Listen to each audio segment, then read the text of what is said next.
Hello everyone, welcome back to our channel Login Assist. In this guide video, I will show you how to log out of AliExpress account. So first of all, what you have to do is launch open AliExpress application. You can see over here AliExpress application has been opened. Initially, you'll be led to the home interface. So if you want to log out of your account, you'll have to go to the account interface. For that, tap on the account icon that you can see at the bottom right corner of your screen.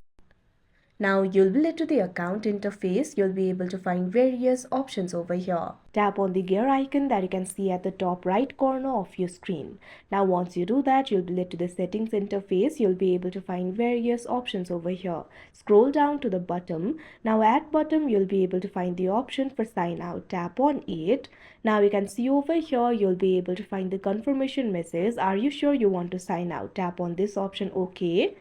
Now wait for a while and you can see over here you'll be signed out of your account. So that is how you log out of AliExpress. I hope you found this video helpful. Thank you for watching. Make sure to like, share and subscribe to our channel.